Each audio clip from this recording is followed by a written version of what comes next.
ডুমনিকুড়া ভারত সীমান্তে এক জটিল ভৌগোলিক অবস্থান ও কাঁটাতারে আটকে পড়া বিচিত্র এক গ্রামের নাম। এই যে মল্লিকা দিদির বাসাটা আমরা দেখছি এখন বর্তমানে, খুব অবাক লাগছে না দেখে যে বাড়ির ভিতরে কিছু অংশ ভারতের আবার কিছু অংশ বাংলাদেশের। এই যে এক পা এই ভারত, এখন আমরা রয়েছি ভারতে, আর আমার এক পা রয়েছে বাংলাদেশ। হ্যাঁ, আবার আমি বাংলাদেশ। মজার ব্যাপার।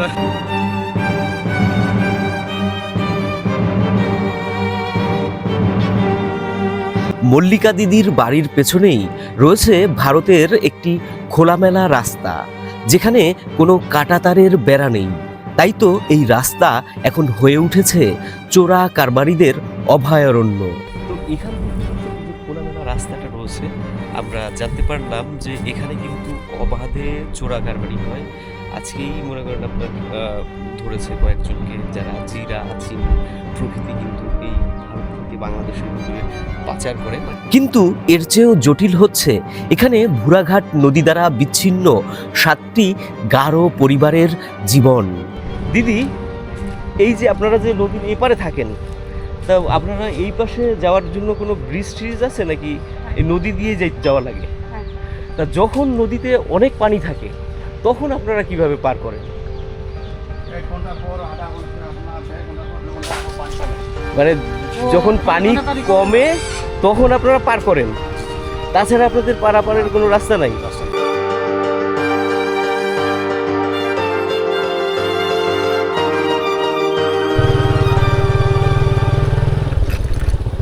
সুপ্রিয় দর্শক, ময়মনসিংহের হালুয়াঘাট উপজেলার 5 নং গাজীরভিটা ইউনিয়নের ডুমনিকুড়া গ্রাম থেকে আপনাদেরকে স্বাগত জানাচ্ছি।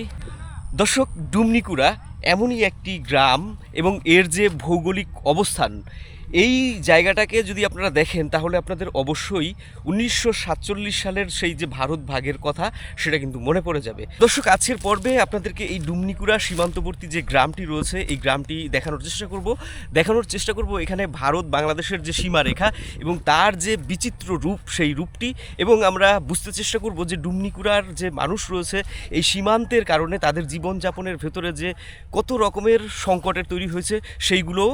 তো চলুন দর্শক, আর কথা না বাড়িয়ে আজকের আমাদের এই পর্বের ভিডিওটা আমরা এখান থেকেই শুরু করছি। প্রিয় দর্শক, ডুমনিকুড়ার শুরুতে আমরা যে গারো বাড়িটিতে রয়েছি, এই বাড়িটার ভৌগোলিক অবস্থান এমনই এক অদ্ভুত, যেটা আপনাদেরকে যদি আমি না দেখাই তাহলে আপনাদের বিশ্বাসই হবে না।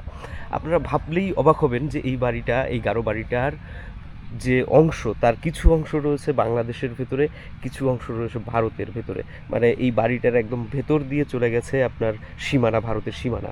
তো আমি এই বাড়ির ভেতরে যাব এবং আপনাদেরকে দেখানোর চেষ্টা করব। জানি না কতটা দেখাতে পারবো, কারণ এই বাড়ির মানুষ আমাদেরকে রেসপন্স করবে কিনা সেটা ঠিক বলতে পারছি না। প্রিয় দর্শক, এই যে আমি বাড়ির ভেতরে ঢুকেছি, এই যে এই গারো দিদি খুবই, মল্লিকা দিদি খুবই রেসপন্সিবল। মানে সে কিন্তু আপনার শাক কাটছিল, কিন্তু এই বাড়িটার ভেতর দিয়ে যে সীমানা রয়েছে সেইটা একটু আমাদেরকে দিদি দেখাবে কোন জায়গা দিয়ে, কারণ দিদিদের বাড়িটা এমন একটা জায়গায় আশ্চর্যজনক। ভারতের যে বর্ডারটা, উনি ওই সীমানার পিলারটা দেখাবেন দিদি।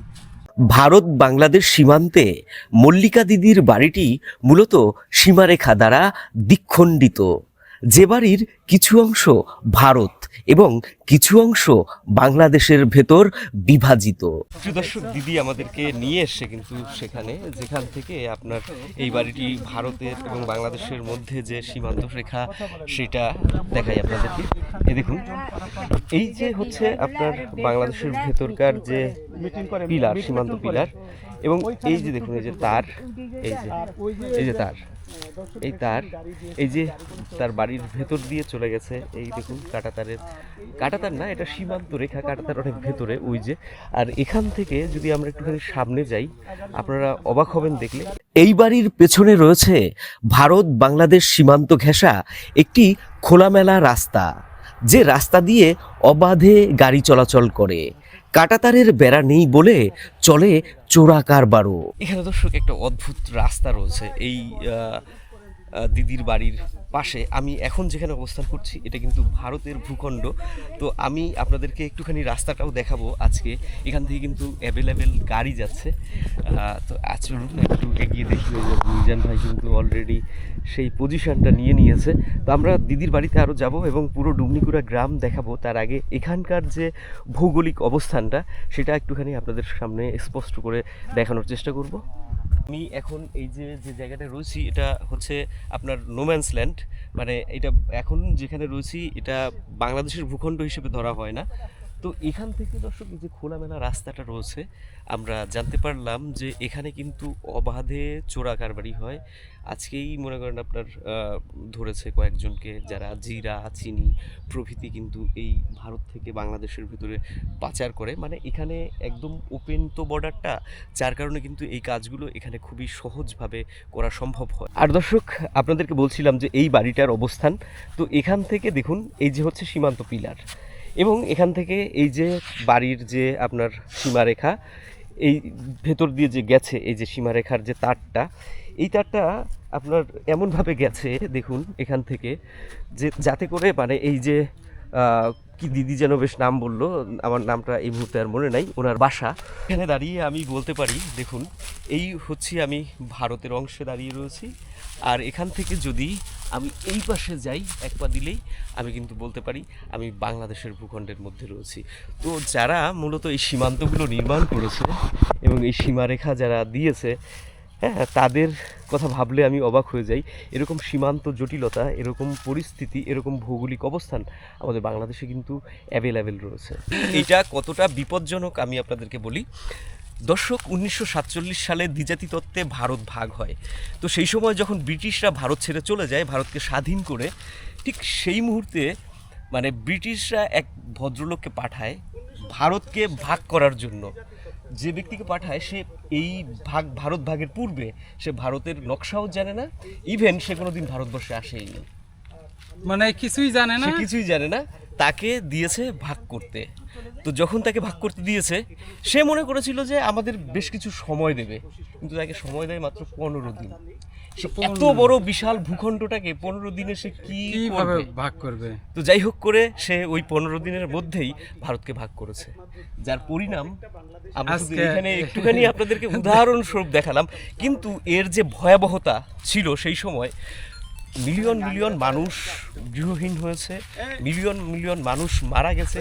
তার যে মর্মান্তিকতা সেটা আপনারা 47 সালের সেই সময়কার চিত্রগুলো বিভিন্ন ডকুমেন্টারি কিংবা বিভিন্ন ভিডিওতে দেখতে পারবেন। তো সেটা নিয়ে আর আমরা বিস্তারিত ব্যাখ্যায় যাচ্ছি না। চলুন আবার একটু মল্লিকা দিদির বাড়ি দেখাই এবং তারপরে আমরা ধীরে ধীরে ডুমনিকুড়া গ্রামটি দেখাই। ডুমনিকুড়া গ্রামের যে ভৌগোলিক অবস্থান ভাই, এইটা দেখলেও আপনাদের মাথা নষ্ট হয়ে যাবে। এইখানের যে অবস্থা তার চাইতে আরো আরো আরো মানে আরো বিচিত্র, আরো অদ্ভুত। মানে আপনারা যত যাবেন ভেতরে ততই হতবাক হবেন। মিজান ভাই, হ্যাঁ, একবারে গ্রামের যেমন আদিবাসী উপজাতিদের গ্রামের ভিতর দিয়ে কাঁটাতার বেড়া দেখলাম। চলুন আমরা নদী পার করে উপরে যাবো এবং আপনাদেরকে দেখানোর চেষ্টা করবো। পুরো ভিডিও জুড়ে আমাদের সাথে থাকুন। দর্শক, সীমান্তবর্তী জনপদে এই মানে বিশেষ করে আদিবাসীদের যে বাড়িঘরগুলো থাকে তার অধিকাংশই মাটির। তো এখানে আমরা লক্ষ্য করেছি এই মল্লিকা দিদির যে বাড়িটা, সেই বাড়িতেও একটা ঘর রয়েছে মাটির।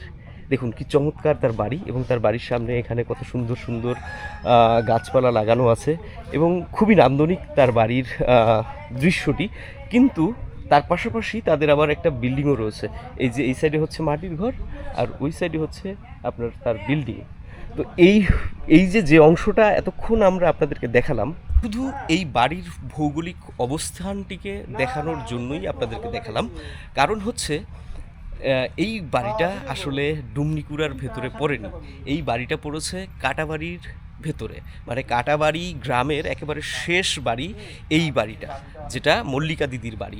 ইভেন এই বাড়িটার সামনে দিয়ে আমি বেরিয়ে যাব, এখানে গ্রামটা এমনভাবে বিভক্ত হয়ে রয়েছে। দেখুন এই যে তার দরজা থেকে বেরিয়ে আমি এখন যেখানে আসলাম, এবারে আমি এসে পৌঁছালাম ডুমনিকুড়া গ্রামে। তো এখান থেকে দর্শক একটা ছোট্ট নদী বয়ে গেছে এবং এখান থেকে সামনে গিয়ে রয়েছে সীমানা। আর মল্লিকা দিদির বাড়ির যে ভেতর দিয়ে যে তারটা ঢুকছে আপনার কাঁটাতার, মানে সীমানা রেখা, কাঁটাতার বলবো না, ওটা সীমানা রেখা, তার বাড়ির একেবারে কোনায় আসেন আপনাদেরকে দেখাই। এখানে রয়েছে একটা বিশাল সীমানা পিলার, আসুন দেখাই। না দেখলে আপনারা বুঝতে পারবেন না, দেখলে বুঝতে পারবেন যে এইখানকার সীমান্ত কতটা জটিল এবং কঠিন। মানে এরকম উদ্ভট, মানে এটাকে আমি উদ্ভটই বলবো, কারণ এভাবেও যে সম্ভব এটা মানুষ যারা দেখেনি তাদের পক্ষে কল্পনা করাটা খুবই কঠিন বলে আমি মনে করি। এই যে অবস্থা, এই অবস্থাটা তৈরি হওয়ার পেছনে কিন্তু রয়েছে দর্শক সেই রকম একজন উদ্ভট মানুষের হাত, যে কিনা জানতোই না যে ভারতের ভৌগোলিক অবস্থান ঠিক কেমন। তো সে শুধু যেখানে মুসলিম জনসংখ্যা রয়েছে সেটাকে পাকিস্তানের ভেতরে দেওয়ার চেষ্টা করেছে, যেখানে হিন্দু জনগোষ্ঠী রয়েছে সেখানটাকে আপনার বাংলাদেশের ভেতরে, এই মানে আপনার ভারতের ভেতরে দেওয়ার চেষ্টা করেছে। তো এই দেখুন, এই যে মল্লিকা দিদির বাড়ি একদম কোনায় এসে এখানে রয়েছে এই যে বিডি মানে বাংলাদেশ। এটা 1129 নম্বর পিলার 2S। আর এই যদি উল্টো পাশে আপনাদেরকে দেখাই, এই হচ্ছে আপনার ইন্ডিয়া, ঠিক আছে, 1129 ইন্ডিয়া লেখা রয়েছে 2S পিলার। দর্শক এখানে দেখছি সীমান্ত পিলারে দুটো সাদা পতাকা রয়েছে, এই একটা আর এক হচ্ছে এই একটা। তো এই পতাকা কেন দেওয়া হয়েছে অ্যাকচুয়াল আমি জানতাম না, কিন্তু এখন বুঝতে পারলাম যে এখানে মূলত শান্তি মানে মিটিং করা হয় দুই দেশের। মানে ধরুন আমাদের বাংলাদেশের থেকে কোনো একটা গরু ভারতে চলে গেছে, তো সেই গরুটাকে আনার জন্য বিএসএফ, বিডিআর এবং স্থানীয় মানুষ যারা রয়েছে তারা কিন্তু একসাথে বসে বিষয়টা নিয়ে একটা সালিশি করে। তো এইটাকে মানে শান্তি মিটিং বলে, যার কারণে এখানে মনে করেন এই পতাকা দুটো দেওয়া হয়েছে। ইভেন ধরুন কোনো মানুষ যদি ভুলবশত ভারতে চলে যায় কিংবা কোনো মানুষ যদি বাংলাদেশে আসে, তো এইসব নিয়ে মানে যাবতীয় সীমান্ত সংকট নিয়ে, মানে দুই দেশের ভেতরকার যে জটিলতাগুলো হয়তো তৈরি হয়, যেহেতু একদম পাশাপাশি, মানে এপাশে গ্রাম ওপাশে গ্রাম, তো ফলত জটিলতা তৈরি হবেই। তো সেই কারণে কিন্তু তারা এখানে এই সাদা পতাকা টানানো রয়েছে, এই জায়গাটায় বসে তারা শান্তি মিটিং করে। ইভেন এই যে দেখুন সেই সীমান্ত পিলার কিন্তু বাংলাদেশের মানুষ চলাফেরা করে। আর ওইখান থেকে খোলামেলা রাস্তা, খোলামেলা রাস্তাটা আবার শেষ হয়ে যায় ওই যে ওখানে, ওই যে দেখুন ওখানে কিন্তু বিল্ডিং, মানে ভারতের কি একটা বেশ গেটের মতো রয়েছে।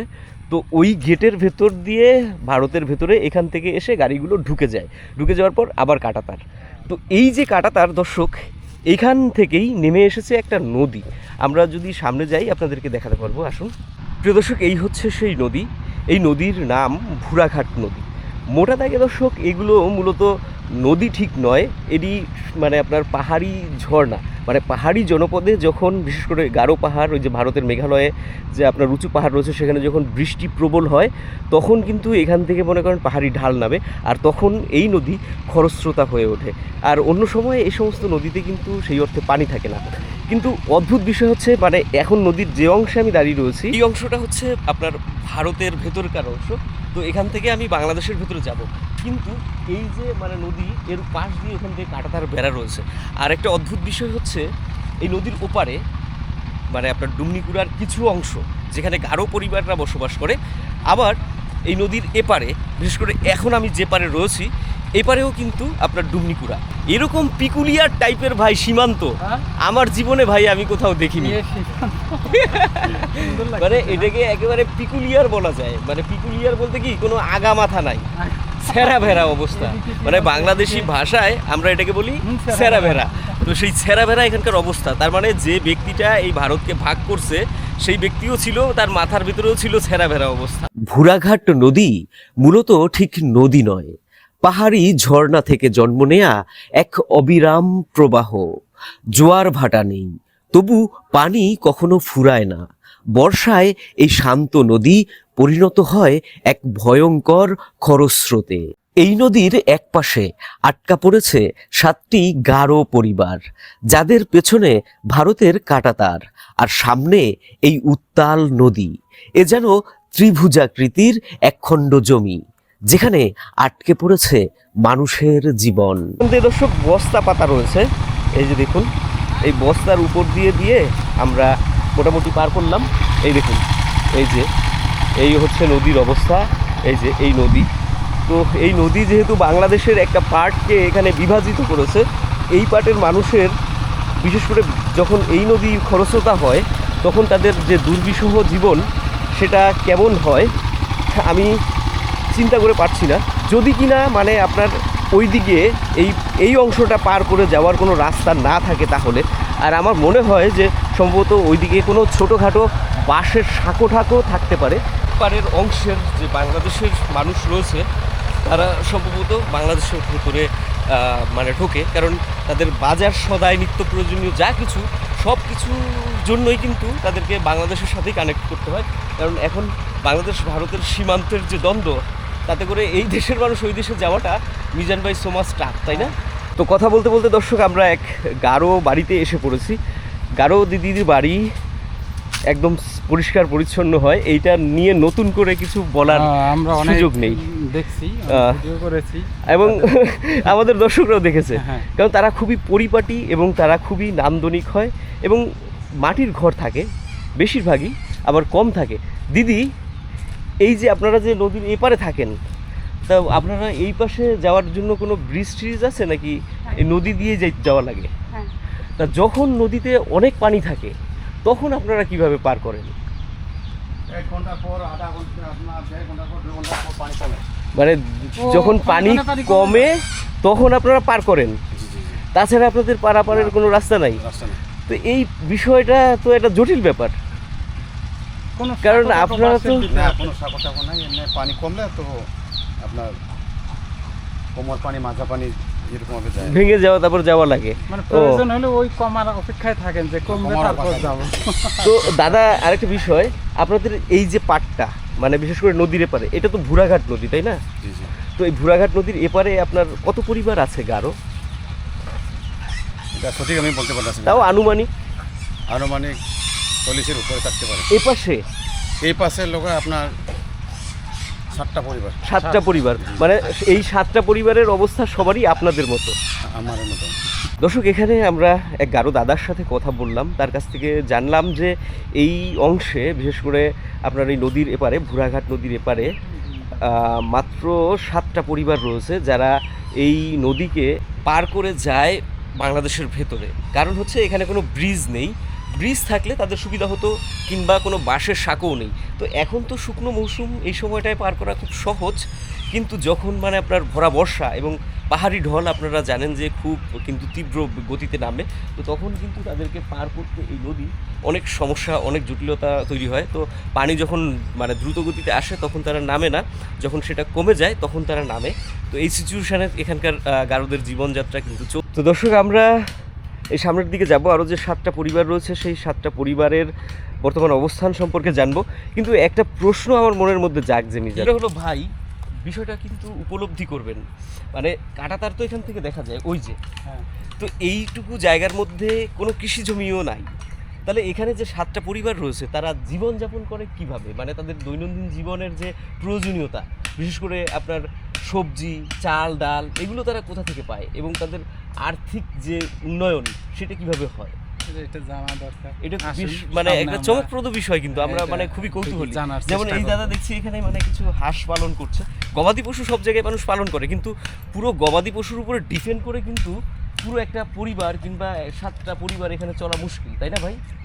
বাংলাদেশের ভেতরে দর্শক এরকম অদ্ভুত পরিবেশ এবং অদ্ভুত পরিস্থিতি আমি ইতপূর্বে কখনো দেখাইতে পারিনি আপনাদেরকে। ইভেন আমি নিজেও কখনো এরকম মানে কোনো গ্রাম দেখিনি যে গ্রামের ভেতরে মানে এমন অদ্ভুত বৈচিত্র্য রয়েছে। এবং সত্যি কথা বলতে কি মানে খুবই সেটা কঠিন আমার কাছে, মানে খুবই মর্মান্তিকও মনে হচ্ছে। কারণ এখানে মানে আপনি যেদিকেই তাকাবেন দেখুন ওই যে এই ঝোপঝাড়ের পাশ দিয়ে কিন্তু ভুরাঘাট নদী চলে গেছে, ঠিক আছে? আর এই যে এখানে কিন্তু কোনো কৃষি জমি নেই, হ্যাঁ। ওখানে এই যে গারো দিদিরা বসে রয়েছে, এই যে এইদিকে হচ্ছে আপনার ডুমনিকুড়ার যে এখানে 7টা পরিবার, একটা পরিবার আমরা দেখছি এখানে 6টা পরিবার। তো ওই যে যারা রয়েছে তাদের সাথে কথা বলি যে এই কাঁটাতারের এপাশে মানে কোনো রকম কৃষি জমি আছে কিনা, তারপর আমরা গ্রামের ভিতরে ঢুকি। প্রিয় দর্শক, এখানে যে গারো দিদিরা রয়েছে তাদের সাথে কথা বলবো বলে এসে দেখলাম যে তাদের বাড়ির একদম মানে এই যে তাদের বাড়ির কোনায় তারা যেখানে বসে রয়েছে এইটা কিন্তু সীমান্ত পিলার। তো এইখানে মানে আপনার ওই সাইডেও কৃষি জমি নাই, এই সাইডেও কৃষি জমি নাই, তাহলে আপনারা চাষাবাদ করেন কি দিদি? চাষাবাদ চাষাবাদ করার সুযোগ নাই, তাহলে কিভাবে কি চলে আপনাদের এখানে যে 7টা পরিবার আপনারা যে রইছেন, এপাশে নদী এপাশে কাঁটাতার, তা কেমনে কি চলে আপনাদের দিদি? কেমনে চলবো, কামলা হাতে খাই। এখানে কামলা খাটার তো জায়গা নাই, আছে ওপারে যাওয়া লাগে। পারে যাওয়া লাগে। তা ওপারে যে মানে বাংলাদেশের ভেতরে ওই যে মানে ক্ষেত খোলা যেখানে রয়েছে ওই সমস্ত জায়গায় গিয়ে আপনারা কাম কাজ করেন, তাই তো? তো যখন অনেক বৃষ্টি হয়, পাহাড়ের ঢাল নামে পানি, তখন নদী পার কেমনে করেন? পানি কমবো এই সময় যাই, আর না এলে সাঁতার দিয়ে যায়। সাঁতার দিয়ে। সাঁতার দিয়ে যান? আপনারা তো বিরাট দুঃসাহসী দেখা যায়, কত কষ্ট করে এখানে জীবনযাপন করেন। কি করবো এখন, কি করবো, জেনে রাখছে এনে তো ভারতে যেয়ে থাকতেন? খেলে কি পারতে চলবো। ভারতেও ভারতে- যাবেন না, আবার বাংলাদেশ থেকেও বিচ্ছিন্ন হয়ে থাকবেন, তাহলে কেমনে কি কন দেখি? ভারতে আত্মীয় স্বজন নাই কেউ? আত্মীয় স্বজন থাকলে খেলবো, আত্মীয় স্বজন থাকলে থাকে। থাকলেই কি তাদের কাছে যাওয়া লাগবে, এরকম কোনো কথা আছে?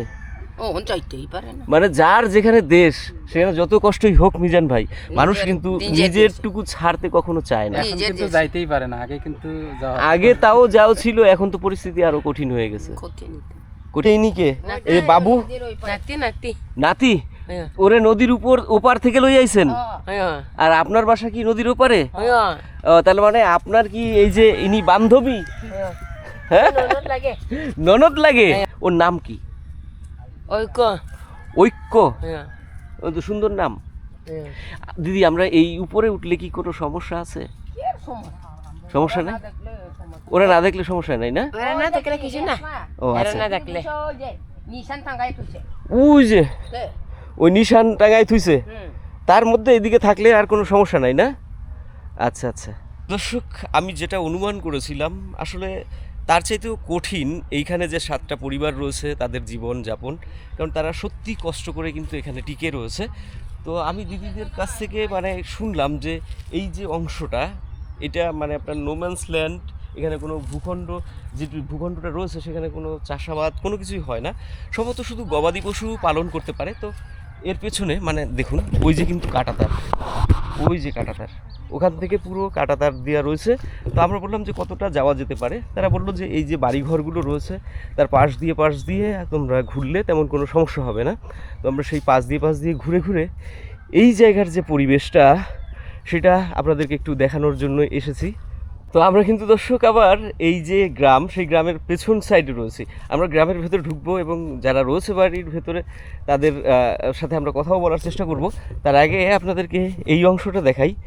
এই যে অংশটা এখান থেকে মানে একটা টিলার মধ্যে ঢুকে গেছে, মানে কাঁটাতারের যে বেড়াটা রয়েছে এখানে কিন্তু দৃশ্যটা একটা অদ্ভুত, মানে ভারতীয়রা এমনভাবে মানে কাঁটাতার নির্মাণ করছে, তারা পাহাড় টাহাড় কেটে একেবারে ঢুকে পড়েছে। আর আমরা যেখান দিয়ে ঘুরছি এই জায়গাটা দেখুন, এই যে সীমান্ত পিলার একদম ঘেঁষা কিন্তু এখানকার যে গাঢ় বাড়ি ঘরগুলো রয়েছে সেগুলো। এই যে মিজান ভাই একটার উপরে বসে রয়েছে। আমি কোনো দেশে না ভাই। আপনি বাংলাদেশও না ভারতেও না? না না, আমি এখন ওই আকাশে। উভয় দেশের আন্তর্জাতিক দেশে আমি। আন্তর্জাতিক মানে এই যে সীমান্ত পিলার আর এই হচ্ছে বাড়ির সীমানা, গাঢ় বাড়ির সীমানা, তাই না ভাই? হ্যাঁ, মজা লাগতেছে খুব। আমি কোনো দেশের না।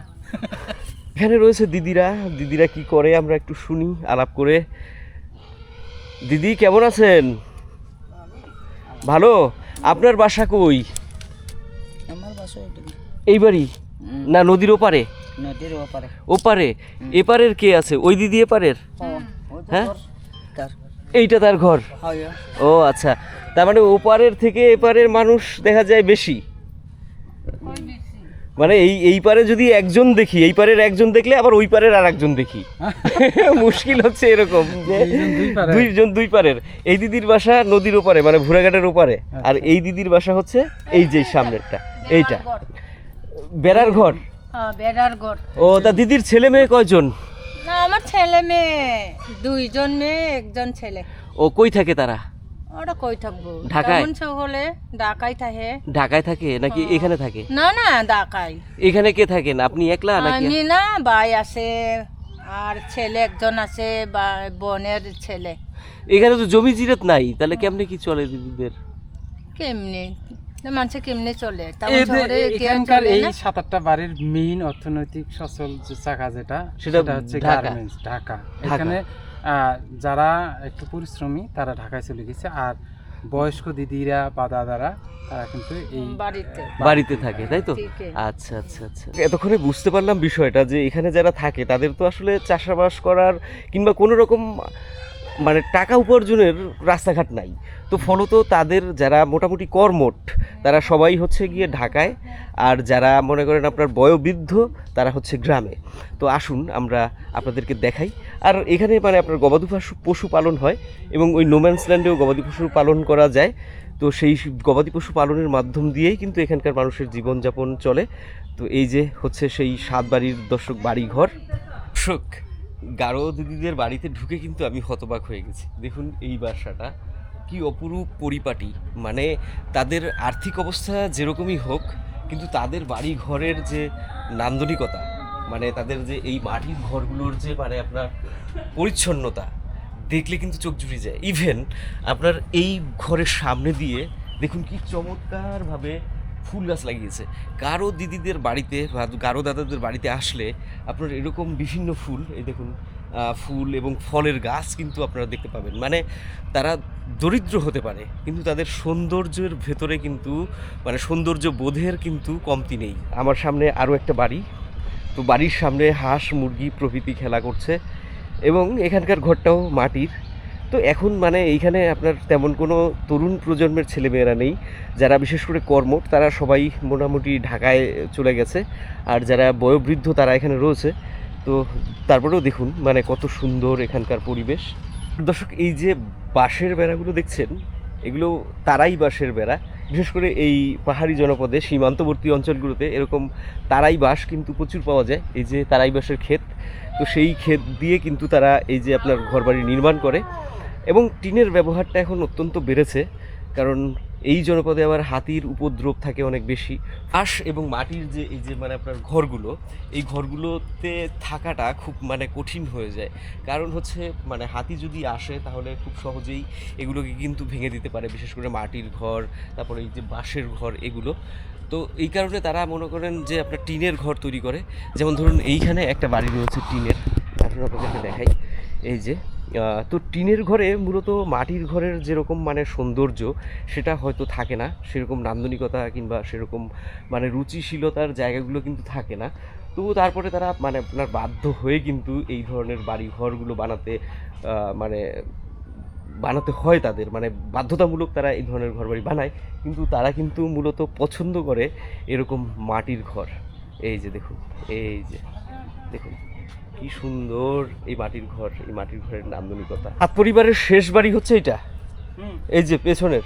তো এই বাড়িটা কি না দেখিয়ে আমরা চলে যাব। এ ভাই, আপনি কই হাঁটছেন? আপনার জুতা কই? জুতো এখানে রাখেছি। এটা তো দেখা যায় যে আপনার মানে আপনার কবর। খবর না, কবর না তো কি?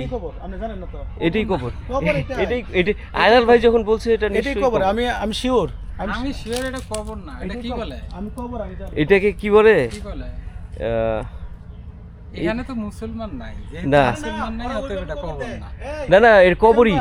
ওরা খবর বলে? হ্যাঁ, কবরই বলে। এই যে ক্রুশ, এটা ক্রুশটা এখানে লাগানো ছিল, ওই যে না উনি কিন্তু অন্য অর্থে বলছে। মানে ধরেন হিন্দুরা বলে চিতা, হ্যাঁ। আর মুসলিমরা বলে কবর, কবর। আর খ্রিস্টানরা মানে যেহেতু এরা খ্রিস্টান সেটা কফিন, কবর, কফিন বলে। কফিন না না, কি না, বলে? কফিনে করে যে কবর দেয় সেটা বলতেছেন? হ্যাঁ এটাকে কি বলে? ওটা কবরই, কবরই কবরই বলে। বলে। তাহলে ঠিক। এখন মানে ওইটাই। তাহলে ঠিক। তো দর্শক, এখানের যে 7 পরিবার, সেই 7 পরিবারের শেষ বাড়ি হচ্ছে এইটা।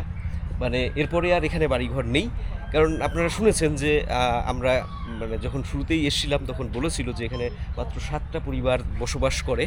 তো এই যে সেই দরজার সামনে তাদের এই যে চমৎকার ফুল গাছ লাগিয়ে এইখানকার যে মানে আপনার সৌন্দর্য সেটা কিন্তু অনেকখানি বাড়িয়ে দিয়েছে।